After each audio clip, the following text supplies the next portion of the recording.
I am the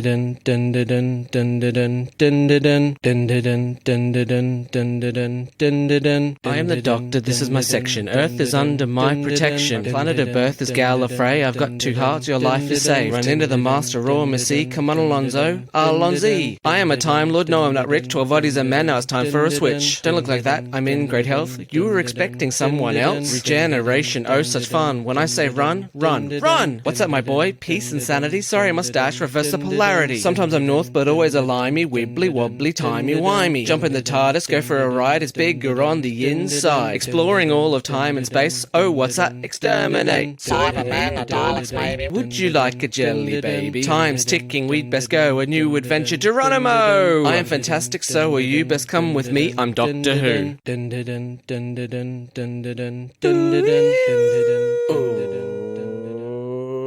Welcome to a brand new episode of D4WH. Woohoo! I am your host, I'm Adam O'Sullivan, joined as always by my co-host, it's Nicchia Schutt. How are you? I'm good. I was waiting for some sort of reference to the episode. That's how you normally introduce me. What are you, you've gone slack? No, I realised as I started reading it that I'd forgotten to do that because I wrote the synopsis 6 hours ago. So, okay. Right. You have gone slack. You don't love us anymore. Hey, when I remember to do it, then I put in the content, baby. Hey, I'm just happy you turn up. Please welcome our guest. It's the host of the Stuff I Never Knew game show podcast. Woo! It's Jeff. Hey, Jeff. Hey, how's it going, everybody?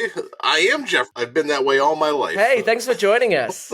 And a great podcast that Jeff runs. We've been on it twice, and it's so much fun. But I'm always nervous beforehand, just in case he asks me, I don't know, find X, some sort of equation.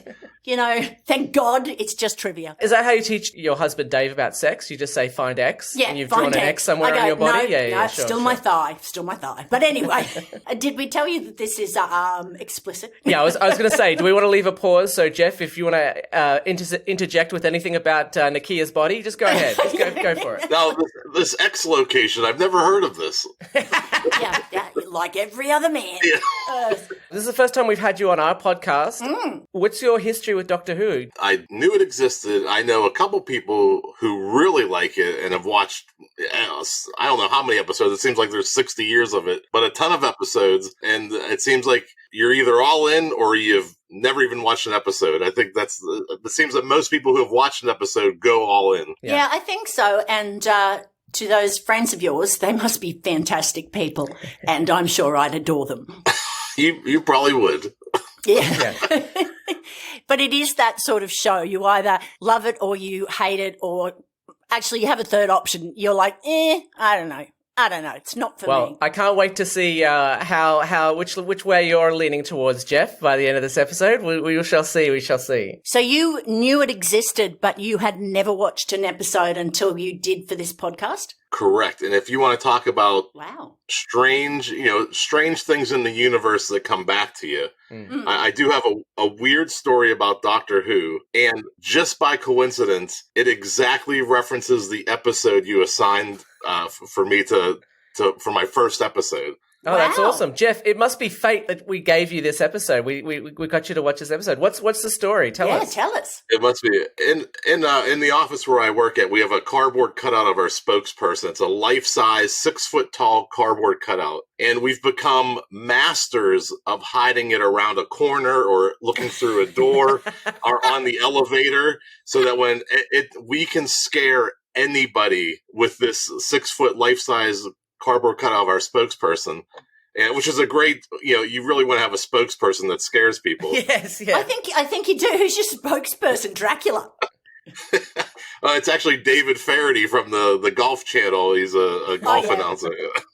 So anyway, this has been an insane thing we've done for like 4 years where everybody's on their toes all the time. You're going to be scared at some point. And so the gentleman who I work with loves Doctor Who and has watched a ton of episodes, and he says, this whole thing's becoming like this episode of Doctor Who. You have to see the ending scene here, because maybe if we can get the cardboard cutout, because we have another cardboard cutout, they can look at each other, maybe they'll freeze and it'll stop the whole thing. And so out of all the Doctor Who episodes, the only reference I have is this episode that we're going to talk about coming up here.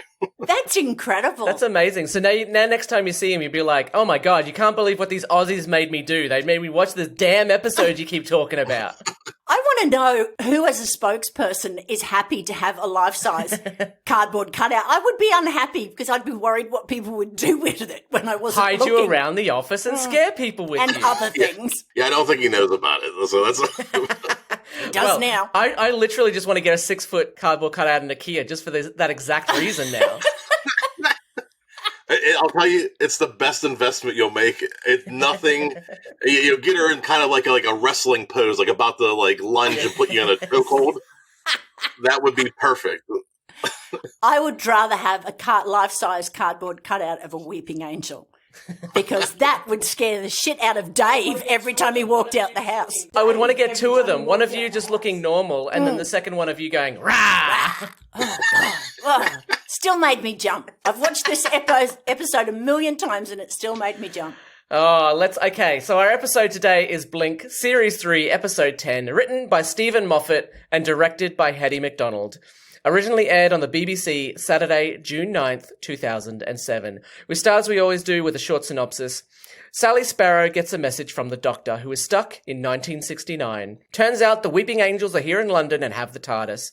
The Doctor needs Sally Sparrow's help to get back his TARDIS due to some wibbly-wobbly, timey-wimey stuff. That's the first time we've heard that phrase? Yes. It is, isn't it? Yeah, and you'll be glad to know, Jeff, that you can say wibbly-wobbly, timey-wimey to any Whovian, and they will understand what you're talking about. Mm-hmm. It's very scientific. It becomes a catchphrase. And look, nobody's ever accused Doctor Who of being overly scientific. Okay? Yeah, Doctor Who is not hard sci-fi. One of the reasons why I think it's so easy for people to love Doctor Who is that they just make it up and they just go, oh, it's alien, don't worry about it. Like, they don't worry too much about... It's kind of sci-fi fantasy, I think. It's fun. The same wibbly wobbly is actually my nickname with my shirt off, too, so... Look at me, I'm wibbly wobbly, timey-wimey. And on a dark and stormy night, Sally Sparrow investigates the derelict and very creepy Wester Drumlin's house.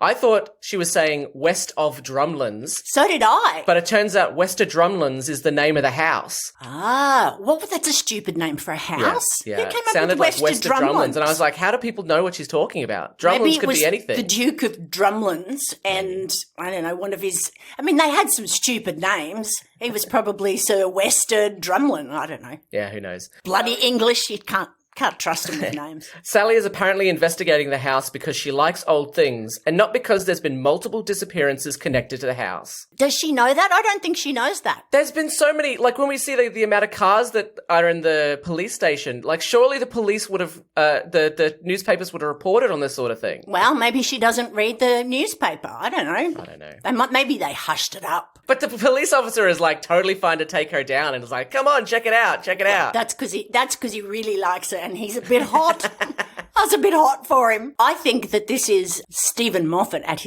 his absolute best. Yeah. Best writing. This writer, Jeff, actually then went on a few years later after writing this to take over the show, and he basically ran the show for 5 or 6 years or something. So I love him and Adam doesn't, but I think he's a great writer. But the acting and the writing and the direction and the lighting and just everything. The rain, I love the rain. Every time I watch it, it just sets the mood. It's classic. David said to me as we're watching it again this morning, he said, this could be a movie-length Doctor Who episode. Yeah. It's, there's so much you could build into it. Anywho. Yeah, the story was great on this one. I really enjoyed. I did watch it twice just so I was ready for this, but I would have watched it twice regardless. Yeah, and maybe this should be the only one you ever watch because it can sometimes let you right down. And then it can give you a gem. So but also, that's it. I've peaked. I've reached peak Doctor Who. Yep. Now you can retire gracefully. And interesting. The one episode of Doctor Who you've watched has the Doctor in it for like maybe 2 minutes. It's very little. Yeah. Yeah. Although, isn't Sally Sparrow? Carrie Mulligan. Isn't she wonderful? Oh, fantastic. She's such a great actress, and she's gone on to, be in movies and bigger and better things. They'll never get her back, but she's so amazing. Good character. Yeah. They call her the best companion that never was. Also, there doesn't seem to be any indication that the police have combed over the place like you would presume if people have gone missing. There's no police tape. Nothing's been moved. No, and it seems to be over years and years. But they said over the last 2 years. Ah, I don't know. I was too busy looking at Billy. Okay, rightio. Oh, Billy, are you speaking? Yeah, that was weird. They just find all these cars. Like, yeah, we know where it's happening, but no police have ever gone missing investigating this. Yes, that's true, yeah. Well, they're busy. Busy with other things. I don't know. They're like, where are all these people?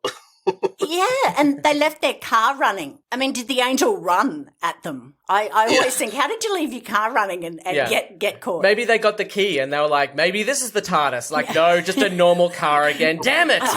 God damn this bloody century. Sally uses a tiny flashlight to light the pictures that she's taking because everyone knows that a crappy flashlight is way better lighting than the actual flash on her camera. Oh, absolutely. Absolutely. And Sally knows what she's doing, so you shut your face. She needed a flashlight. A $5 flashlight is better lighting than, yeah. I use that in my photography studio all the time. Here, hold this flashlight. Sally sees some letters on the wall under the wallpaper and pulls back to find a message. Beware the weeping angel Sally Sparrow. The message also tells her to duck just as a rock is thrown through the window. Why would a weeping angel throw a rock through the window? I don't know. And if that is successful, why not throw rocks at everybody, knock them out, and then you're right. But she might end up dead and be like, oh, and has no potential energy to take now, is there? Yeah, you threw it too hard, Gladys. I've told you before. Just a light lob. Go underarm. Yeah, for beings that exist in a quantum space, rock seemed like not the best weapon if you could just exist or not exist in reality. It was just weird. Like, okay, I'm going to throw a rock. Yeah. Hey, I had to go at it. It's a Wile E. Coyote thing. That's they right. had to go at it once. Didn't work. They just threw it out. Throw it out. It does beat scissors, so there is that. Well, that's true. That's true. Yeah. And throwing paper at people is just silly, really, isn't it? I've So tried she it. had wallpaper, so there you go. So, Jeff, the beginning, Okay. when you saw her peeling the wallpaper off and realised it was her before the music came in, what did you think? That opening scene is great. I love the way that the whole thing was shot while she, hopping the fence. I think it was raining at the time too. At least it was dark, and that she was walking towards the house, and then you're getting these little clues. And I don't know too much at this point, but you start to you get a little bit of a clue. Now that you get the name, you get the duck. You're like, whoa, how's all this happening? Yeah. And it was like, what's going on here? Because I'm interested, because I've seen it so many times, I can think back to what I was thinking, but it's good that you've never seen it, so I can sort of say, well, what were you We thinking? can live vicariously through you now. Because I remember going, what? Yeah. Cool. And then the theme music came, and then Dave and I bobbed and danced on the couch to the theme music together. I think this episode is one of the best examples of them using time travel as a plot device. Normally they do the time travel, they get to the place, and then they just stay in the place. It's rare for them to use time travel within an episode, and I think this is probably the best use of time travel, and I love that. Like, for me, Back to the Future 2 is my favorite one of the Back to the Future movies, even though I know it's not the best Back to the Future movie. No, first one's better. First one's way better in terms of scripting and everything. But I love Back to the Future 2 because there's more time travel in it. Well, that's true. They And jump around a lot. There's different characters in this one traveling in different times. And you think to yourself, he's stuck. How does he get back? Yeah. How do you get back if you get stuck in a time if you don't have the TARDIS? I told you, I always hate episodes where he can't get to the TARDIS. They stress me out. I think he's never going to get home. Not that he has a home. Yeah, in the next scene, you mentioned Back to the Future.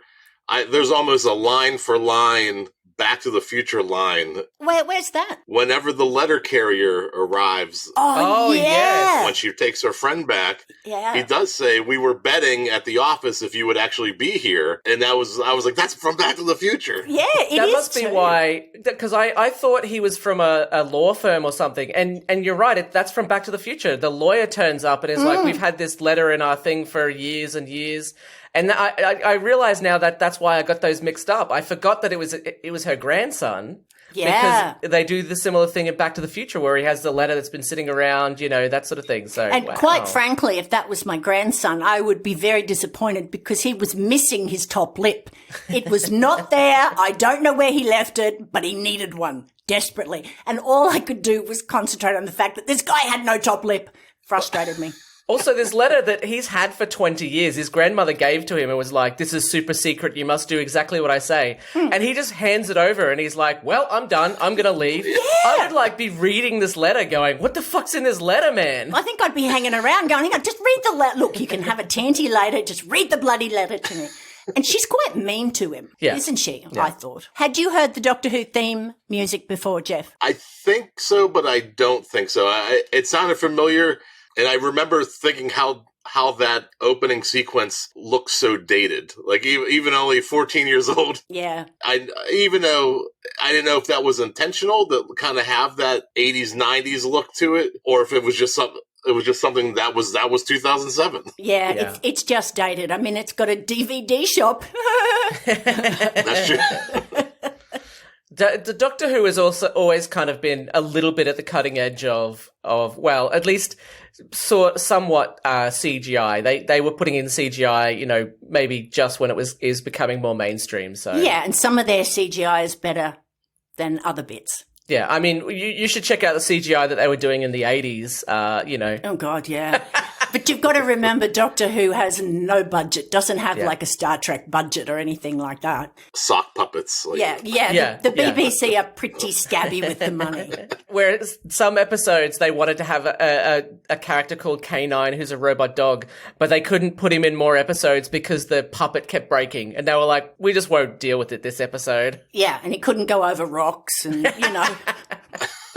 a lot of write things. them out. Sally goes around to the flat of her best friend, Kathy Nightingale, at 1 a.m. in the morning. Presumably she has a key, and Kathy hasn't left the front door unlocked. I'd say she's got a key. They're besties.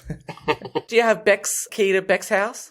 No, but I don't think a husband would like me to be just turning up at any time going, run, rocker, roll What, over, even if I'm you came jumping out of in. the bathroom naked? Yeah. I do love that scene with the brother. And she's so cool and collected about it. We hear the toilet flush and Larry emerges from the bathroom, fully naked, as you do. Is it more likely that Larry has been watching the TVs in the front room completely naked, or that he sleeps naked and has gotten up to use the bathroom? I think he sleeps naked and has gotten up to use the So he leaves those bathroom. TVs on all night? Maybe. Like, that's such a waste of power. Oh, well, we didn't care about the planet in 2007.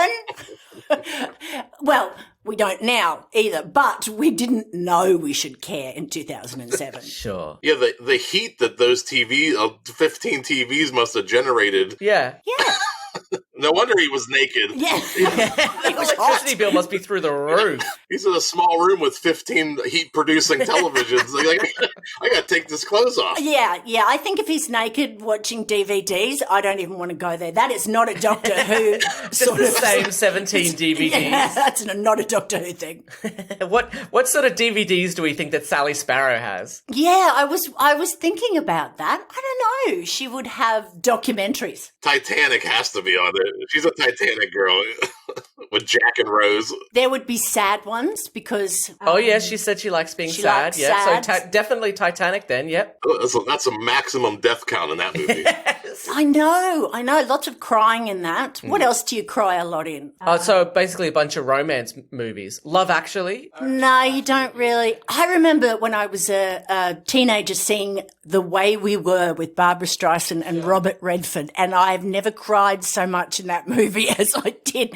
I went to bed, because I was at boarding school, I went to bed and sobbed for about half an hour. I hate sad movies. I don't know. I don't watch sad movies, so I can't think of any. But she'd have docos. Oh, you think she'd have documentaries? As well. Sure. Yeah. What sort of movies do you like, Jeff? Mostly comedies. I watch a ton of time travel. I love Groundhog Day movies. I went on a binge during pandemic where I Googled every possible Groundhog Day movie Yeah. With the same storyline. You keep repeating the day. There's a ton of movies that have the same, the same storyline as Groundhog Day. And that's like one of my favorite things to watch. Time loops. I think Groundhog Day is such a good movie. And I love Bill Murray. And at Christmas, I always watch his Bill Murray's Christmas Carol special because he makes me laugh. I like him.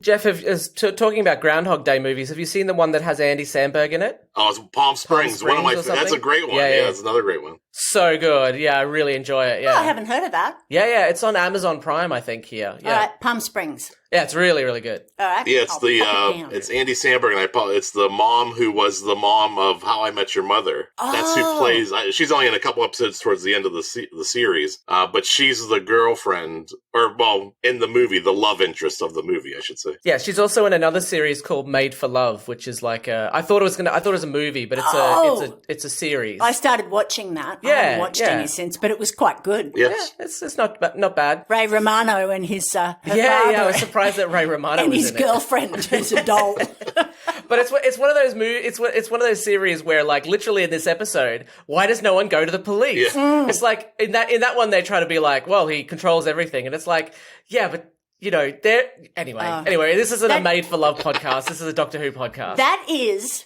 one of what I love about this is that there's no small roles. Yeah. The guy who plays the DVD shop guy is exactly what they used to look like when you went into the DVD shop. And he doesn't have much to say, but by God, he just jumps out of the television at you. And I just thought, well cast and, well acted, well written. I love that character. He really nailed that 2007 customer service too. He was. Yeah. I think when I watch it, I thought in my head of like, oh, that's what I would look like if I owned a DVD store. But he's the sort of guy who would, who's pernickety. Yeah. Those guys, they would argue with you over something ridiculous, like which King Henry had the, Archbishop of Canterbury killed. And they'd go, oh, it's this one. And you'd say, and they'd know those little, I hate people like that. And you know that at some point this guy would start a podcast. Yeah. So he could tell everyone why their podcasts are wrong. Can't stand them. I wonder what they do now that the DVD stores are closed. I suppose they're just trolling on Twitter, are they? Yeah. The old DVD guys. It's all streaming now. Also, why would you just stand there naked in front of someone you've never met? My first reaction would be to yell, fuck, and run to my room. Yeah, but I think it shows that Larry's just a little, not slow, but I don't know, sweet, doesn't understand women. Sure. I don't know. I love his character. I live with my mum and I'm not going to walk around the house naked, that's for sure. No. I did actually walk into the kitchen one night and my ex-brother-in-law, was naked getting a drink of water. It was like, I don't know, 1 o'clock in the morning. Sure. And he's kind of hugging the sink and I'm going, I didn't see anything. I went to bed and the next day neither of us could look at each other. And that afternoon they brought out old snapshots and they said, oh, here's all the kids, when they were little and they're all skinny dipping in the dam. Yeah. And I said, oh, give me a look. I'll be able to pick my brother-in-law out. And he said, shut up. But it broke the tension. Sure. Awful moment. Awful moment. Jeff, have you seen any of your family? No. Anyway. No. You never want to walk in on someone. Sorry. Sorry. I wanted to say it like it was depressing, but I'm kind of glad about it. Yeah. Sally takes Kathy to investigate Wester Drumlins as the ITV detective duo Sparrow and Nightingale. I think that was a great reference. That's a cute reference, to Rosemary and Tyne and all the others. I hope they don't think that those TV shows are based on actual people. No. You have more knowledge about those than I do. I haven't watched. Yeah, there's just I could only think of the Rosemary and Tyne one. Sure. But yeah, they have them where they kind of go together, and one's first name's Rosemary and the other one's last name's Tyne. So Nightingale. It's just a nice little, really more for the English audience. Yeah. But still, I thought it was a cute little reference. They see the weeping angel and Sally realised that it's moved. The doorbell rings and Sally goes to answer the door, leaving Kathy to stay upstairs in case something happens. Why does she do that? Just come out, Kathy. Now you know it's the lipless wonder. Come out. But if she had have gone downstairs, then... So basically...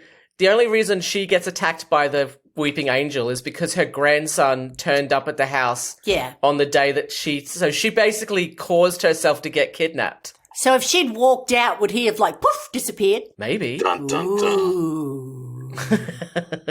I don't think we're high enough to start talking about hey man, if he had walked out, would he disappeared? Oh my god. Oh, I'm tripping.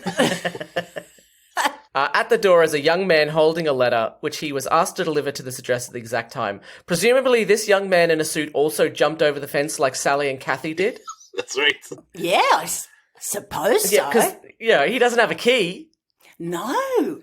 Well, maybe he did. I mean, just because you got a suit on doesn't mean you can't climb a fence, I guess. Maybe his grandmother was like, now make sure you look nice. You're going to have to jump over a fence. But look pretty. We don't want anyone to notice you've got no bloody top lip, okay? Well, maybe Kathy in the past purchased the house and then he did have the key and was just waltzing right in. Because she knew. Be. What was the name of the house again? It was the old something. Wester Drumlands. Wester Drumlands, yeah. No relation to anything of Kathy. Yes. Yeah, and why did she get sent to Hull? Yeah, I don't know. That's 1,000 kilometres away from London, so I don't know why she got sent to Hull. Stop saying Hull! She's pretty lucky the first guy she met fancied her. That's it. Got one. Yeah, could have been bad. Well, they never said he was single, so maybe he was married with 3 kids, and she's like, but we just fell in love and I stole him. Yeah, just threw her over. Time-traveling homewrecker sounds like a great series. Oh, yes. You can't take quantum leap, you show up in these new scenarios, you have an affair, and then you get out, you quantum leap to the next. Do you watch Community, Jeff? I do not, no. I don't either, but I know that there's a Doctor Who parody on that show. Oh, yes, that's the Doctor... Inspector Spacetime. And basically it is a homewrecker where it's they made it's a parody of Doctor Who, and then they made an American version which was played by the guy from 90210. Luke Perry. Yeah, Luke Perry, that's right. Yeah, and he's like we're in 1960s San Francisco, and I have to have sex with the hottest woman in the city who's also my grandmother. Yeah. So yeah, they've basically done that show, but time-traveling homewrecker would be amazing. That would be, and I think you should pick high society couples or well-known couples of history, and just get in there and get Cleopatra dumped by Caesar. I don't know who I've got to fuck, but I'll fuck them. And I'll fuck them all. Okay, now maybe it's more of a porn movie. It's more of a porn movie, really. Mm-hmm. You get onto that, I won't be in it. When Sally goes looking for Kathy upstairs, she sees multiple weeping angels in the house, one of them carrying a key on a string. Initially, it looks like the string is wrapped around the angel's hand, but when Sally pulls on it, it comes away freely. Yes, and this is what's wrong with the angels. They don't have any pockets. If they had pockets, they would have been able to keep their bloody key. The pockets would turn to stone when they get seen as well. Oh, they would. You'd literally be going to put something in your pockets. You'd be like, damn it, it's stone. If they're quantum beings and they only exist when you look at them, they turn to stone. That means how do they carry the key? How did they have the key? How did the key materialize when they materialize in the stone? Yeah, it's all very and why not put it behind your back? Yeah. Just hide it somewhere. Put it in a safe place. Not real clever, are they? Yeah. Here's the one thing you need to solve this mystery. Oh, I'm frozen in stone now. Yeah. Just take it. I love the fact that they're actors in costume, because I think they are incredible. Wow, they turned 4 actors to stone just for this episode? Yeah, I know. I mean, Medusa wasn't doing anything with COVID, so they went, here, bring her in. Turn them to stone. Kathy seems to take being sent back to 1920 in her stride, saying she's always wanted a change. Yeah, I don't know. I think there would have been a few tears and tanties for the first week. I think I would have had a couple. I would have said, wait, do you have penicillin yet? What's going on here? Yeah, true. Yeah. Thanks for the polio. Yeah. Also, she didn't tell her nephew to invest in Apple.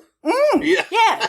What a bitch. Kathy now lives in a world without email and the internet, without credit cards, post-it notes, Lego, or even modern trampolines. And she would have no cash on her. No. Because well, it wouldn't matter anyway because my cash would look very fake.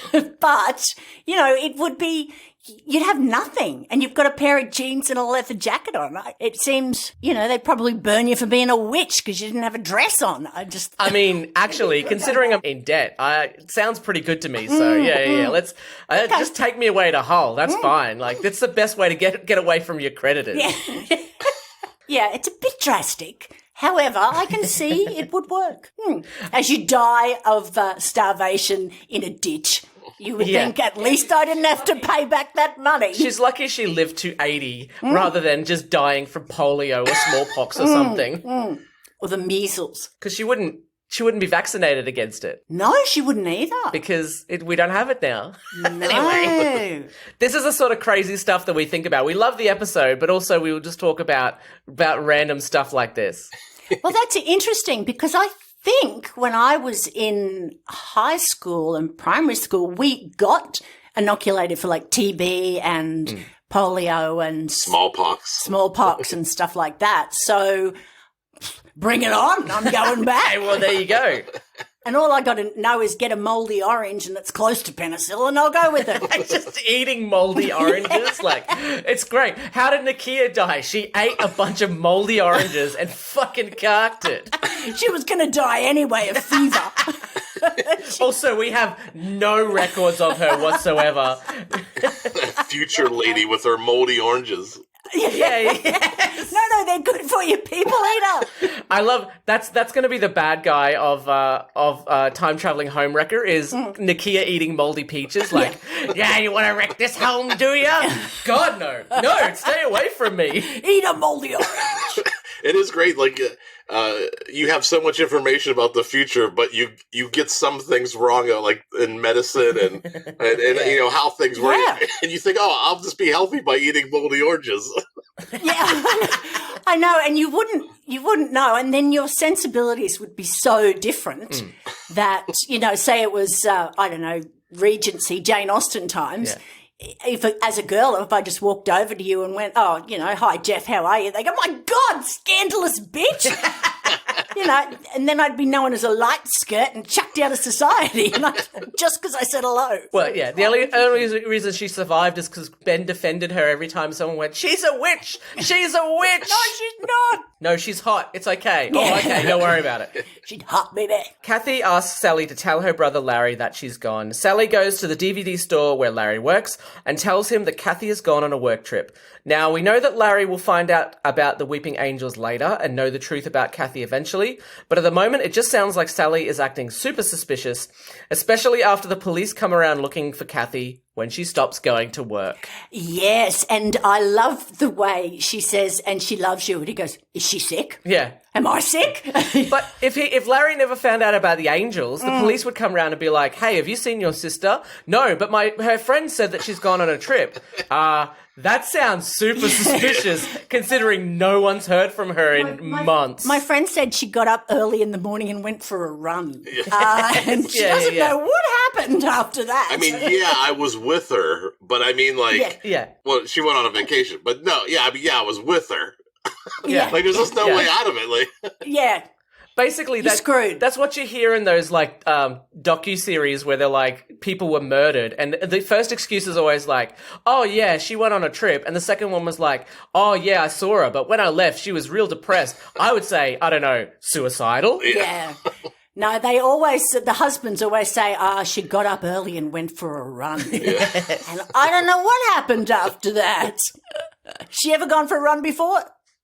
No. Yes. On purpose? Yes. And why is there a big chunk of your hair missing? Oh, who knows? I also went for a run. Yeah. Fell in a bush. Well, if you'll excuse me, I need to go for a run right now. Yeah. Are you taking a suitcase with you? Goodbye. Sally asks about the video Larry keeps watching. It's an Easter egg on a list of 17 DVDs, which sounds like one side of a conversation. When Larry is called to serve a customer, Sally has part of a conversation with the doctor. Freaked out, she leaves the store with a copy of the 17 DVDs. Unsure what to do, she is given inspiration by Larry's co-worker who yells at the movie he's watching, "Why does nobody ever go to the police?" So, go to the police. Why does nobody ever go to the police? And it's like watching a horror movie being like, "Don't go out the front door." Oh, yeah. Don't run upstairs. Or don't run upstairs, sorry, yeah. Go out the front door. Run, go get the police. Yeah. Oh, there's a noise and the lights aren't working. Why are you going in there? Let's split up. Yeah. Let's have sex over here. We are so dead. yeah. We're all terrified, so let's have sex. Have you, have I ever had sex? No, have you no, ever I don't had know what sex? you're talking about. Right. Oh, well, one day. Okay, well, I hope to be terrified someday. Oh. When mummies and daddies love each other. When mummies and daddies are scared shitless. Easter eggs on DVDs. Now, I know what they are, but I've never actually gone looking for one. Have either of you? Yes, but I have to be told about them. I never have ever found one. Yeah. I've always been told, like, hey, if you do this. But I grew up skateboarding for 20 years, and a big thing in 90s skateboard videos was hiding stuff after the credits. I did not know that. Yeah, and it really, so many skateboard videos have stuff hidden after the credits, and that was like a thing I was so familiar with, and it really hasn't become a thing in movies until like the last 10, maybe 15 years max. Outside of Ferris Bueller and getting out of the shower while you're still here. Yeah. So not so much an Easter egg, but those after the credits things. I watch every movie to the end of the credits just so because I know there's going to be something in there. It drives my family crazy. Like, why are we watching this? I'm like, there's going to be something. I'm like you. I don't leave the cinema early if I go. I have to wait till the very end. And then if there's not something after the credits, then I'm cranky at the people who put the movie in. I look it up on the internet, and if the internet says there's something after the credits, we are staying to the end of the credits. I went and saw it in the Heights the other day, and literally everybody in the theater left except for two people in front of us. And we were like, oh, I don't know, should we see if there's something after the credits? And they turned around and they were like, there's something after the credits. And I was like, okay, well, let me just check online. And I was like, yeah, there's something after the credits. We better stay. Yeah, well, you've paid decent money. Yeah, I want to see the whole thing. Yeah, exactly. But I don't want to see the credits if at the end it just goes, by Panavision. Goodbye. And I'm like, what? But then when the credits start, they should say, there'll be something after the credits. Keep watching. I always love those. So in the skating videos, they used to just have Nick Fury come out and go, we want you to join the Avengers Initiative. That's right. Yeah, a lot of skateboarders, depth perception is not important for skateboarders, so they usually wear eye patches. Yeah. And it would get so ridiculous that sometimes they would open a video with credits just so that the whole thing was after the credits. Oh, gosh. But so would they be things like, I don't know, tips for the new skater? Or would they be someone really cool coming out and going, hey, don't do drugs? I don't know. No, none of those. Would it be people falling on their nuts a lot? A lot of nut shots, a lot of slams, but a lot of behind the scenes tour footage. Somebody barfing because they're too drunk, all that stuff that didn't make the main video, they would just pile it in after the credits. That's kind of cool. I did do a little bit of research. One of the best sort of Easter egg sort of like pranks is when they released the 10th anniversary of Fight Club, the DVD. Don't talk about Fight Club. Well, I'm going to talk about Fight Club. Oh my God! The menu that pops up first is the Drew Barrymore Never Been Kissed. Oh, really? Movie. And then after a few seconds, it changes to the Fight Club. I wonder how many people took it back and went, I've got the wrong film. Yeah. But David Fincher actually contacted Drew Barrymore and was like, are you okay if we make this joke that people think that they've bought this movie? And she's like, yeah, fine, let's just go for it. Yeah, Fight Club. I didn't think I'd like that movie. Fight Club? I didn't think I'd like it because I don't like fighting, violent, let's shoot everybody. Anyway. But it's not that. About halfway through, I went, aha, this is not the movie I thought it was. It's supposed to be satire, but then there's a bunch of dude bros who are like, yeah, fucking fight, yeah. woo! Yeah. Well, that's the bogans who just don't have the brains to work out that something's a little ironic. That's a character that I put on when I go to my weekly fight club, so yeah. Yeah, Please don't hurt me, please don't hurt me. I don't know why I'm here. Right, that would be me crying in the corner. I just came because I thought it was Disney Club. Oh. Well, there's remember I think it's Aladdin or Lion King or something where they had the word sex written in dust. Not In the clouds, I think, yeah. Yeah, Disney has a bunch of them where like animators keep trying to put in like dirty stuff. Well, oh my God, how to ruin the Lion King. They get found out immediately, and then all of a sudden Disney like has to like fix up the movie and re-release it, and yeah, it's crazy. Oh, really? Saucy buggers, I like that. I do remember that, yeah. No, I don't. I took my kids to see those movies. Aladdin, I've seen 1 billion times, and The Lion King, which is a rip-off of Kimber the White Lion. But anyway, we'll move on. Of course. You always champion the original and the best, is that correct? I champion Kimber the White Lion because it's the only anime that I've ever seen and liked. I think there were underwater castles in The Little Mermaid, and it's the turrets, the round part of the castle. Those were penis shaped. Oh, the turrets. Yeah, turrets. Turrets. It's a funny word, isn't it? For penis, for concrete penis.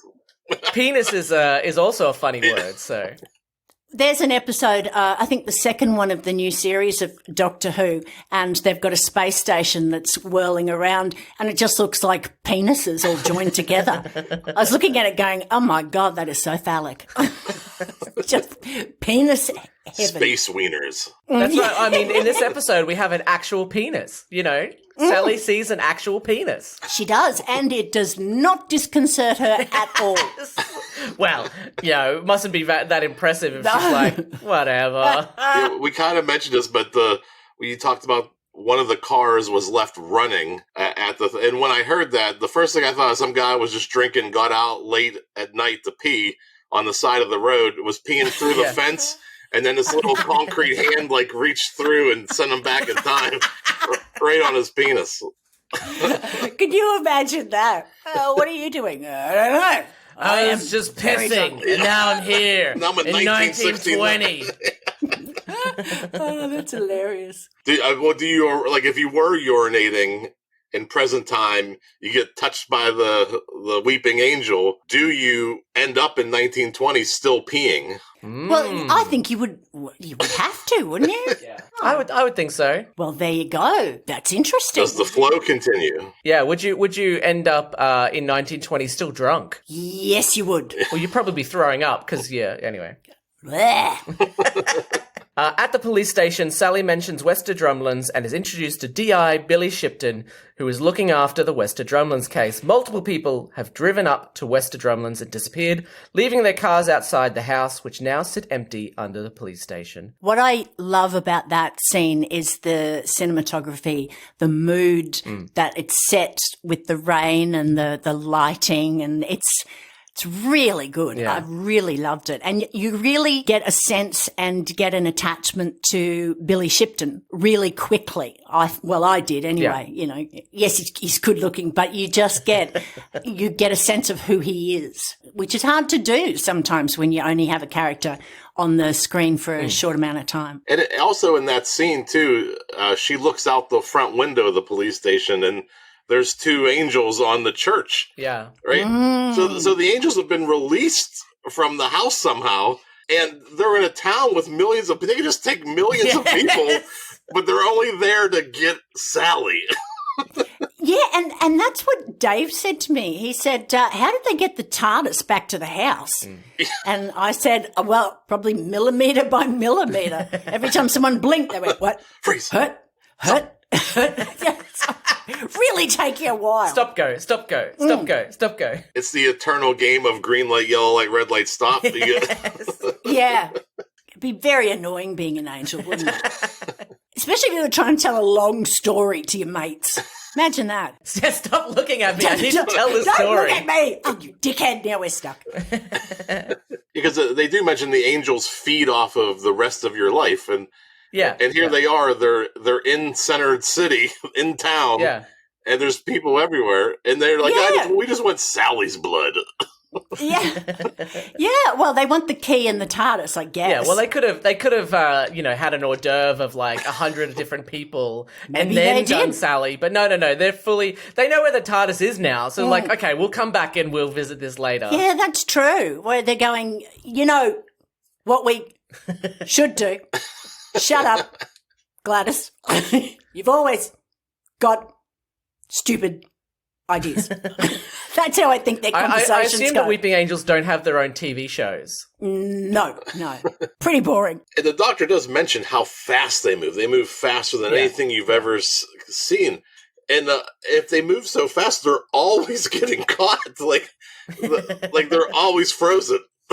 Yeah. I mean, I love the concept of them. They're a great idea for a baddie. And I know when we were in London, Dave and I were walking through an old cemetery, and the amount of weeping angels that are on the gravestones, and on the family tombs and so forth were actually quite creepy, really creepy. And the grass was really long.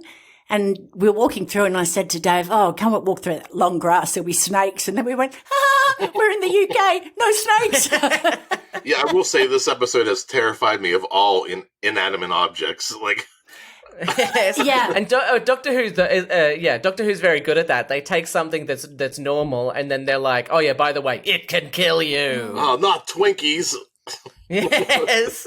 Well, shadows. They did the library one. Yeah, they did the library. Shadows can kill you. Yeah, delivery people. Oh yeah, yeah. Bloody hell. Everything will kill you. Condoms. Yep. Kill you.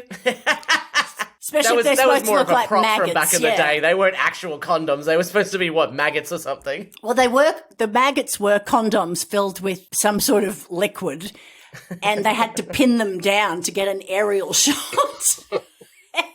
This was in the 70s. Amongst the vehicles is a blue police box, which I can't get into. Billy asks Sally out for a drink, telling her that life is short and you are hot. Mm-hmm. And she gives him her phone number. Oh, who wouldn't? I will say, in 2021, both of the men meeting women in this episode don't really hold up well. It's a little cringy. Yeah.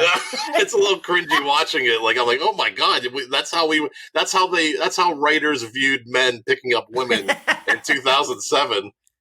Yeah. It was a little bit, he is a little bit sleazy, a bit too confident. And then, of course, Larry just goes, well, here's my penis.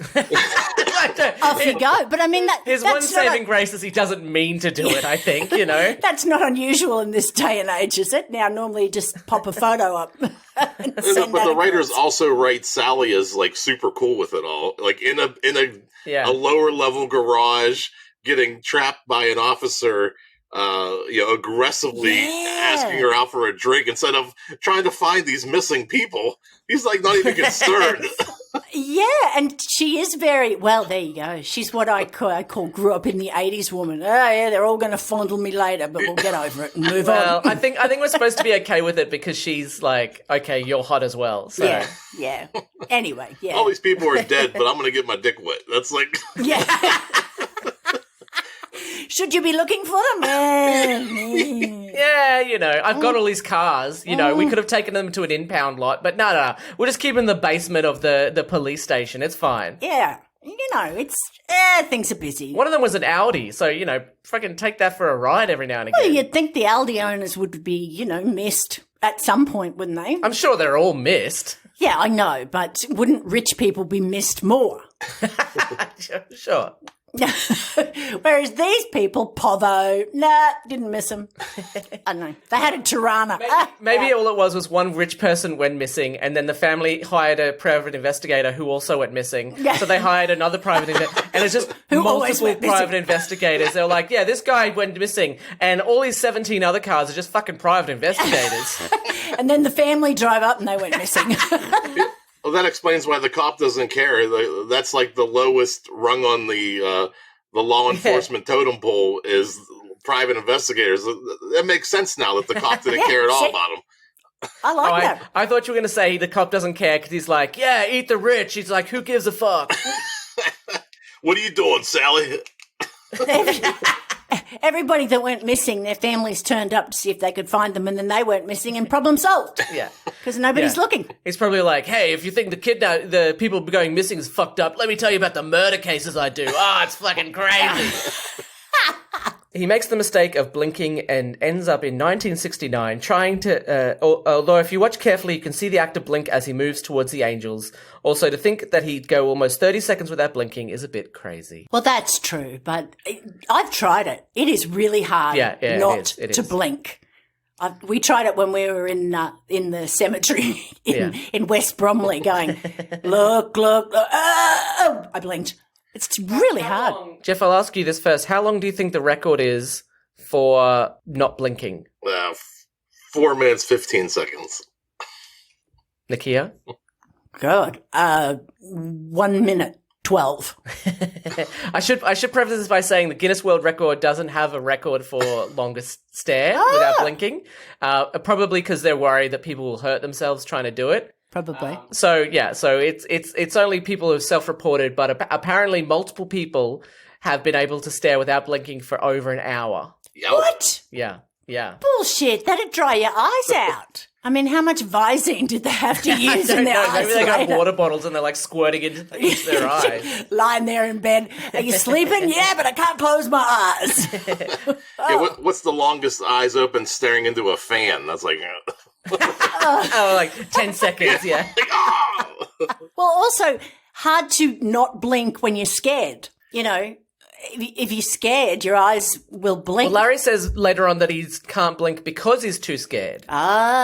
He does too. But he thinks she lives in Scooby-Doo's house, so what would that say? But for the officer, they're saying why is 30 seconds between when he blinks, but he has no concept or knowledge of what these angels do. He wouldn't know to blink or not to blink. It was a weird scene. Like, why is he just staring at the angel? And then they do a slow motion blink and he's gone. Yeah. But he doesn't know that. No, of course not. But I mean, they do a pretty good job of filming the actors so that you don't see them blink in the shots before they do the slow motion. But you're right. He could just be blinking all the time. You know, he's like, holy crap! Look at all these angels! Blink, blink, blink, blink, blink. Shit, if you had a nervous tick, that's it, isn't it? You'd be gone. You'd be gone in a second. That's the kryptonite. Yeah. I got all Tourette's. these people like hanging out together in 1920s, being like, "Fuck you too." Yeah, I blinked. I've got a nervous twitch as well. Bloody hell! Kathy could start a whole friggin' support group for the amount of people that they sent back in time. I loved this bit because, I mean, I thought it was really sad that Billy was taken, but you get to see that doctor and Martha, and that was fun. I liked that. Sally realizes that the Yale lock key she has could work on the police box, but when she returns to the police station, Billy is gone. She receives a phone call and heads to the hospital where the elderly Billy is lying in bed. He tells her that life is long and you are hot, mirroring their previous conversation. I know. And once again, I've watched this that many times. I still cry. Yeah, it is when sad. Billy's dying. I think I don't know. It really does touch me, that scene. Probably my favorite line in the whole episode came from that scene where he says, the day we met, it was raining. And she says, this is the same rain. And I loved that. That was one of the best parts of the whole thing, was just that line where he's been through, in the moment, she's only gone a few minutes or an hour, and he's gone this 40 years or so. Just that realization that he remembered meeting her in the rain, and she's like, this is the rain we met in. I was like, that was so perfect. Yeah. It is. I think it's a beautiful, little scene, and I do love that. And it would be so weird to have lived a whole life and then come back to that to that same moment. Like, he thinks he's going to go on a date with Sally, and then all of a sudden, literally 60 years has gone past, or 50 years for him has gone past, and he meets the doctor. He knows he's going to die on the same day that he met Sally. And... I know. Yeah, the doctor's just a killjoy, isn't he? Could have told him he had another week, and let him think things were going to go well. Live out your life so that you could save me. Yeah, save me, Billy. But make sure you die on Saturday. Okay, die on Saturday.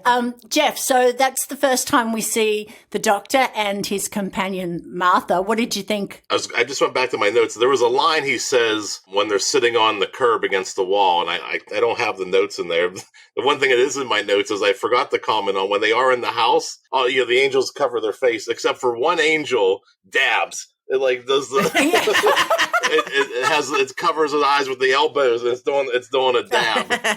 It is ahead of its time. Yeah, this is probably pre-dab. Yeah. So Pre-dab they days. are creatures of all time. So Yeah, and then when they unfreeze, they go, well, Enid, what did you have to do that for? You know, we get the hands up. You're always trying to do something different.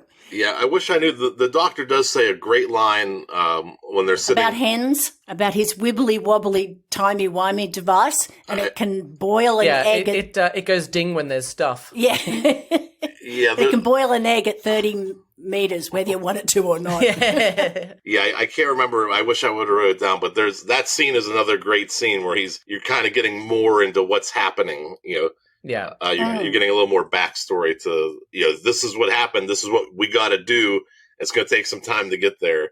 But there's something that he says in there is a great line. There's this great concept in Doctor Who, basically going the long way round. So the Doctor usually uses his time machine to jump to a time and place, but sometimes a character will have to take the long way around, and that means they actually have to live out that time where the Doctor would normally, and so they don't actually say that phrase in this episode. I thought I remembered that they did, but they don't. But in later episodes, they talk about, you're going to have to go the long way around, and that basically means living your life as normal, whereas the Doctor is just going to basically skip to that time. It's going to be minutes, whereas for you, it's going to be years and years. Yeah, so. It was the girl in the fireplace, Madame Pompadour. Right. He said they that also to do her. it for Peter Capaldi and Clara and stuff like that. So. Yeah, and the other thing is that David Tennant's Doctor, he always says sorry. Yeah. I love that about his character. I'm really sorry, but you're going to have to live out your life. Yeah. So I thought that was nice, and I like Martha, which is just nod when he takes a breath. Yeah, he does say he doesn't say sorry, but he says you're not going to like it. Like, I need you to get her a message, but you're not going to like it, or it's going to take a while to get there.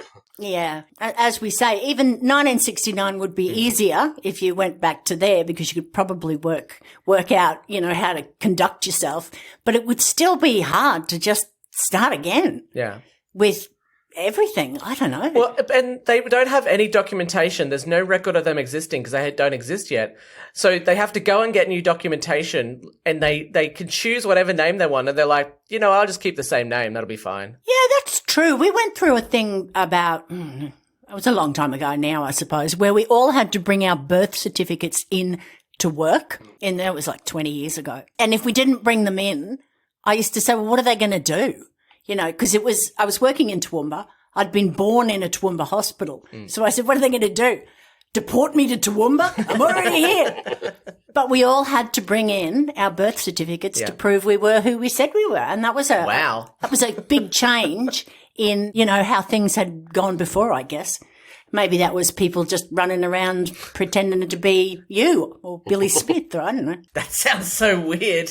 That was a big thing. Everyone had to do it. Wow. Like Australia-wide, I think, or just our work.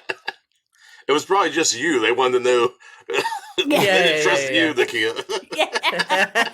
Are you sure you're who you say you are? You took in your birth certificate and you opened the door and it was just you with a mustache and you're like, yes, I'm the real Nicchia. Here's my birth certificate. Is that on a Post-it note? No, it's not. The birth certificate also has a mustache, and that's how you know it's evil. Yeah. Billy went into publishing, ending up in DVD publishing, and is the person who put the video on the DVDs. He tells Sally to look at the list of DVDs before passing away with Sally at his side. Although Sally is still in the hospital and the bed's been cleaned away, so she just, stood there while they, tried to resuscitate him. He died, he flatlined. He crapped himself, she stayed there. Packed his body and moved that away, and then they redressed the bed and everything. You're like, you're going to stand there? She's like, yeah, I'm just going to watch the rain if that's fine. I told him I'd stay till the very end. I'm a woman of my word. And they're giving him, like, the paddles and, like, shocking his body. And she's like, it's what he would have wanted. Let him go. Later, Sally realizes the DVDs all have one thing in common. It's the list of 70 DVDs that Sally owns. I love the fact that Larry can't believe she only owns 17 DVDs. Yeah. You only own 17 DVDs? 3 copies of Titanic. Well, look, she's better off only owning 17 DVDs because I never watch any of my billions of DVDs anymore, so... Mine are all in storage. I wish I'd only had 17. I mean, imagine the logistics and the expense of acquiring those 17 movies. Like, just to, you got, like, imagine now, like, say you wanted to own one movie. Like, I want the rights to that one. The expense of that is insane. And somehow we've been able to acquire the rights to 17 movies. Yeah, or did they just pop them on illegally? No, I think that Billy stuck on the extra without telling anyone. Ooh. So because they say that even the people who produce the movies don't even know about these extras.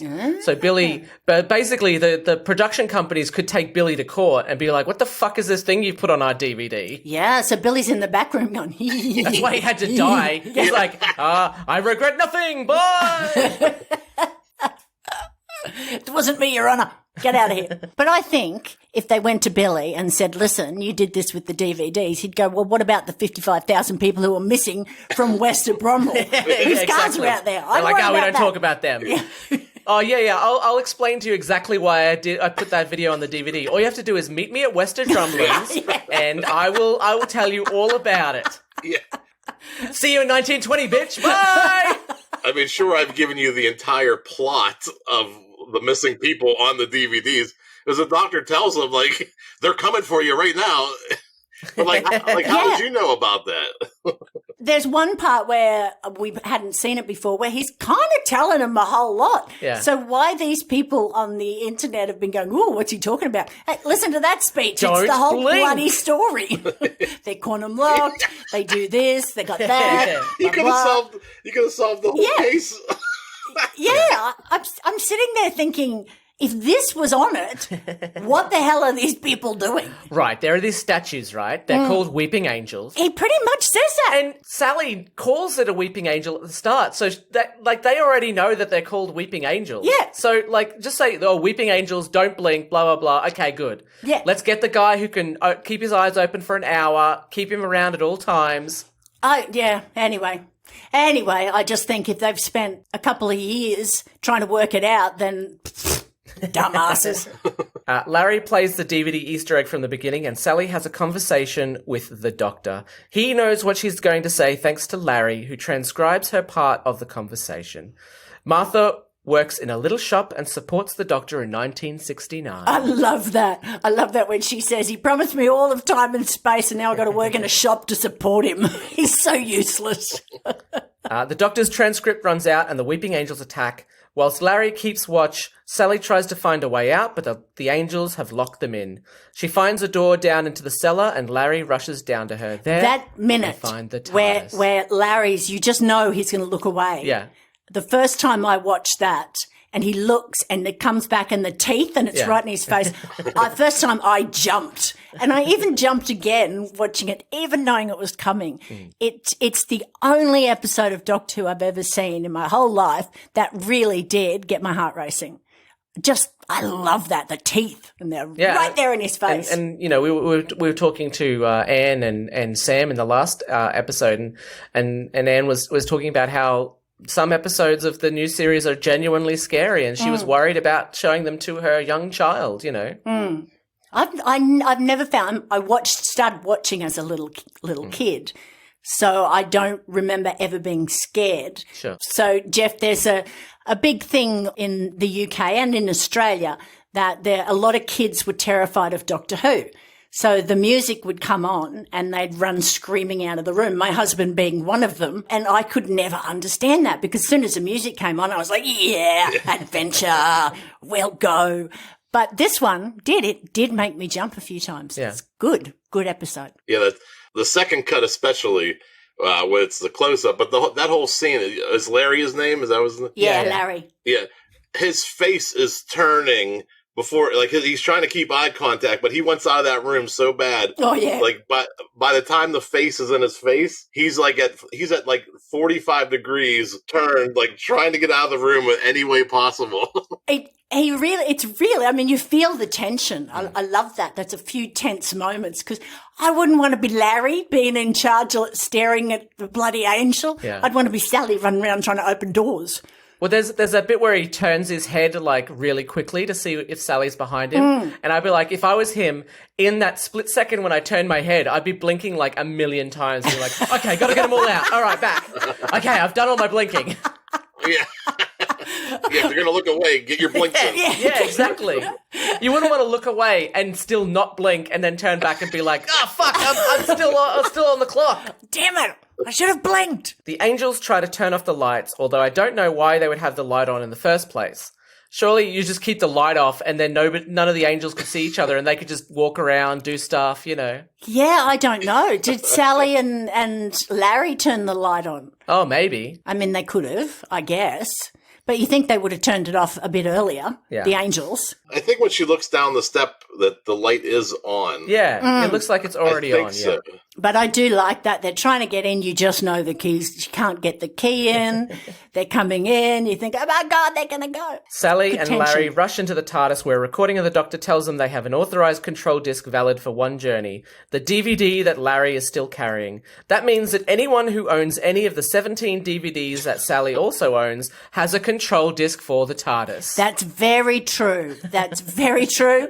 Yes, they do. But maybe now the Doctor will go back in time and get rid of all of the ones except for that one. Maybe. You know, I mean, it's wibbly wobbly timey wimey, Adam. It's okay. Stop being a surprisingly, this show is not nerd. is not meant to hold up to the rigors of me, you know, like analyzing every single second. You with your nerd hat on. But he would also know which, in the future, he'll know which DVD was used. And you could make the code for the other 16 inactive if you were a smart. Yeah. And he's very smart. Thank you, Jeff. Thank you. Thank you very much. I have faith in the Doctor. Thank you. Oh, only one episode and you've got faith in the Doctor? Amazing. Yeah, that's it. Made I you like that guy. already. Hey, he's a good guy. They pop in the DVD and the TARDIS disappears, leaving Sally and Larry with the weeping angels. But it's all right.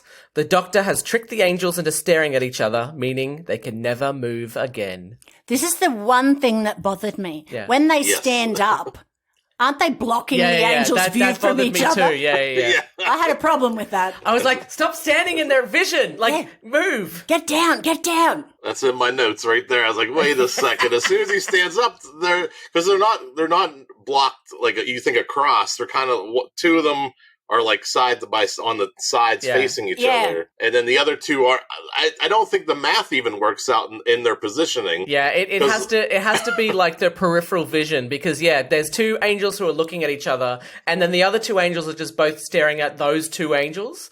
So technically, if you need to stare directly at them, those two angels aren't being stared at. So what if... Okay, sure. What if weeping angels have very, very wide peripheral vision? Sure. They have eyes in the back of their head. Pretty much. And they need that because they've got to get to people pretty quickly, tap them on the shoulder, send them off into time. So they can't have shitty eyes, can they? They've got to have good vision. This is what you don't know. You do not know the physiology of a weeping angel or their ocular capacity. But then they would constantly be staring at each other and like dying all the time. Well, sometimes they can turn it off. Yeah. You don't know what these beings look like. You just know that when they're seen, they turn to stone. So their actual physical makeup or whatever they are, even when they are stone, they can probably still, they're quantum beings. They exist and they don't exist. So they should be able to see all things, everything. Yeah. I mean, that's probably too much of an explanation. Yeah. No, I like it. I'll take it. Maybe when someone's not looking at them, they have like 100 eyes all over their body. And then as soon as someone sees them, it all gets covered up by stone.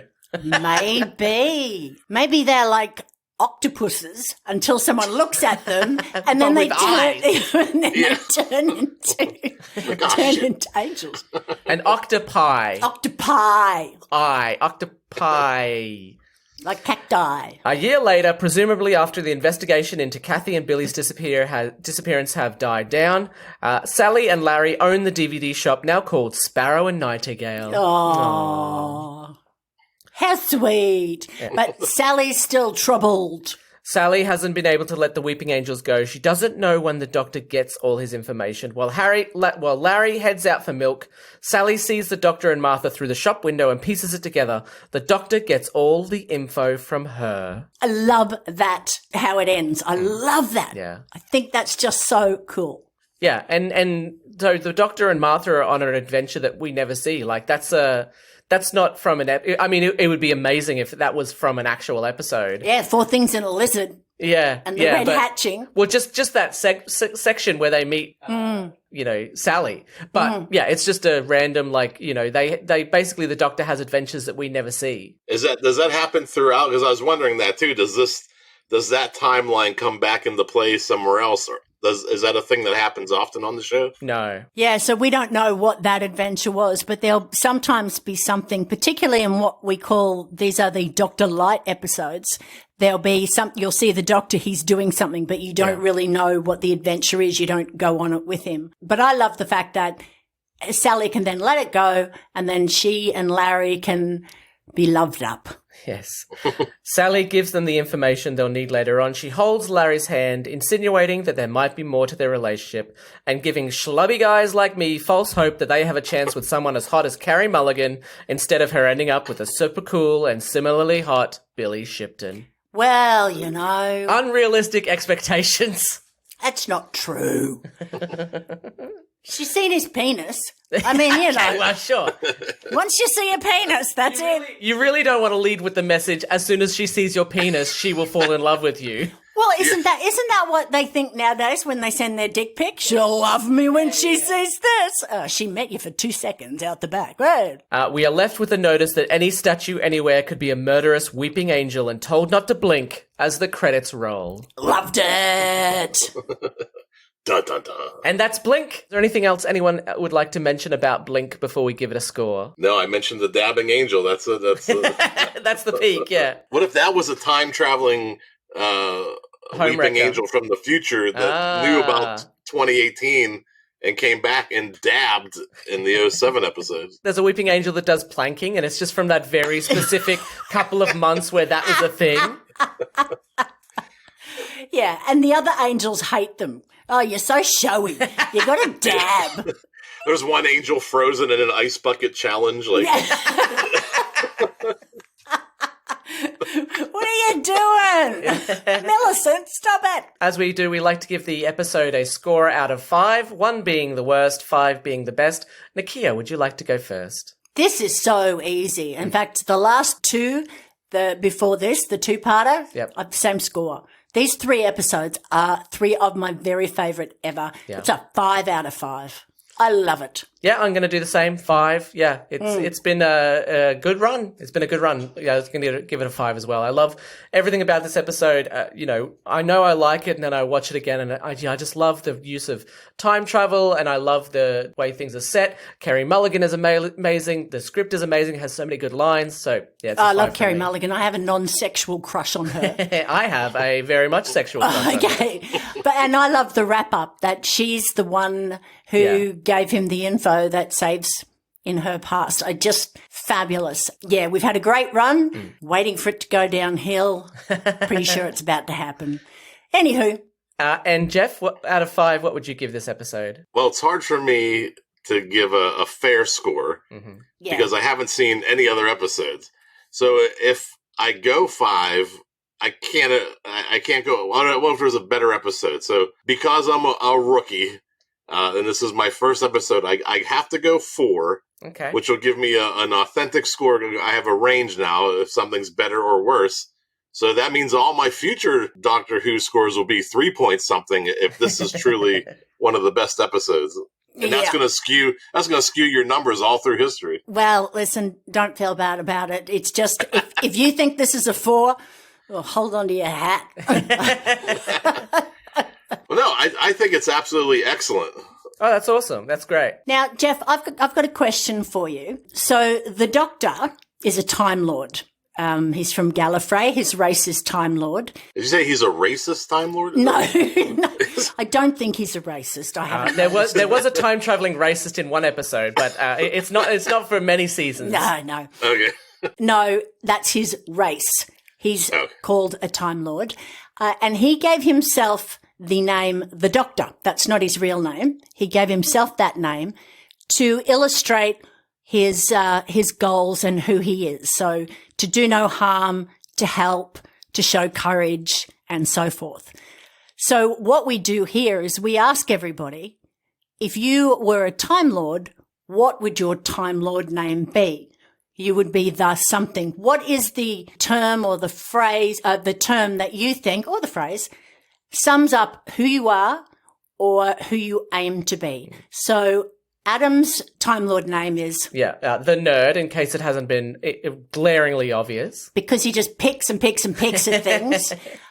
Mine was given to me by my family. I'm the commander or the commander.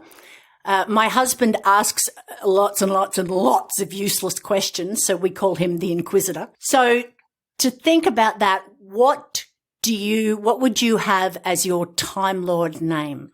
I mean, so many things describe me. There's like Swedish fish, or farts. Swedish fish. Is that because you eat Swedish fish, Yeah, or because Swedish fish. because you're an acquired taste? Yeah. Oh, yeah. Well, yes. I'm assuming you're referring to the rotting Swedish fish that people eat. Is that correct? The little candies, yes. Oh the no, little, okay. We're talking about different things. You know, you're talking of the fish that's pickled. Yeah. Yeah. No, I'm talking those delicious red little candy fish. Ah, okay, rightio. Yeah, that's much better. Apparently, that joke doesn't travel the Dateline. Apparently. Yeah, I didn't know what a Swedish fish was. I know what a Swedish chef is. Yeah. It might be Finnish, Finnish fish, but there's a like a rotting corpse, a rotting fish basically that Swedish people eat, and they were talking about it on QI the other day. So each to your own, I suppose. Yeah. Like I'm 45 now. I just turned 45, and I'm realizing that as you become an older male, how invisible you are to younger women. Is that is there a word for that? Like, they don't even see me anymore. Like, okay, so you're the invisible man. I like the this. invisible man.